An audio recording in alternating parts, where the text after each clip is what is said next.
जय हिंद दोस्तों। अगर कल वॉर हो जाए और चाइना अपना एयरक्राफ्ट ले कैरियर भेज दे इंडियन ओशन में, क्या भारत के पास कैपेबिलिटी है कि उसे समुंदर में ही दफना दे? The answer is yes, but how?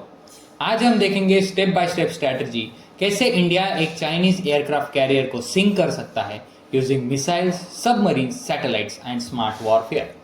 लेकिन पहले चाइनीज कैरियर बैटल ग्रुप को समझना पड़ेगा।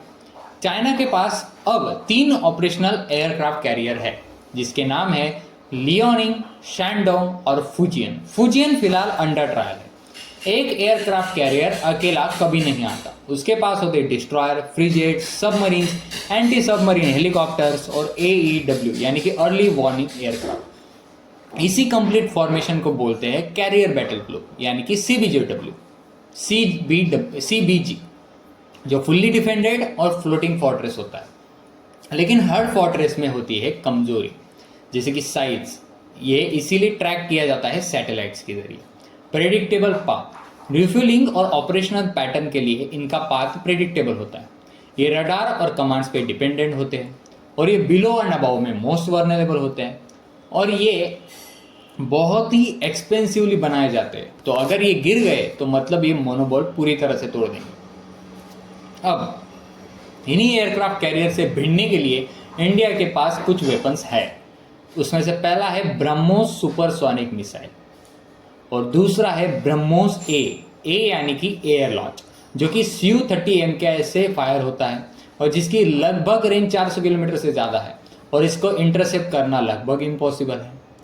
तो ब्रह्मोस सुपरसोनिक मिसाइल और ब्रह्मोस एयर लॉन्च मिसाइल, ये दोनों तो है ही, लेकिन इसके अलावा तीसरा वेपन है स्कॉर्पियन क्लास सबमरीन यानी कि INS कालवरी, जो कि टॉर्पीडोज और एक्सोसिट मिसाइल से लेस है, जो कि स्टेल्थ हंटिंग मोड में हंट करती है। और चौथा है हमारा INS अरिहंत, जो कि न्यूक्लियर सबमरीन है विद टॉर्पीडोज और ये अंडर वाटर कई वीक्स तक रह सकती है और छुप कर किसी भी शिप को डिस्ट्रॉय कर सकती है। और अगला हमारा आता है DRDO का स्मार्ट टॉर्पीडो, जो कि सुपरसोनिक ग्लाइड है, जो डीप डाइव करता है और सब सरफेस के लिए पिन पॉइंट स्ट्राइक करता है। और इन सब के बाद हमारा आखिरी वेपन है Astra and anti radiation missile for disabling radars and escort. Sea, air and under water 3D attack zone हमारा ऑलरेडी रेडी है। आज कैरियर को ढूंढना उतना मुश्किल नहीं है। इंडिया इसके लिए GSAT military satellite, RISAT radar imaging satellite, DRDO Netra, P8I, MQ-9BC guardian 2 जैसे बहुत से इक्विपमेंट और वेपन यूज करता है ताकि दुश्मन के एयरक्राफ्ट पर बहुत बारीक नज़र रखी जाए। और यही चीज़ हमें फ्यूचर रेडी बनाती है। It's not easy, it's not clean, but yes, India can sink a Chinese aircraft carrier with Su-30, BrahMos A and the deadliest weapon like this.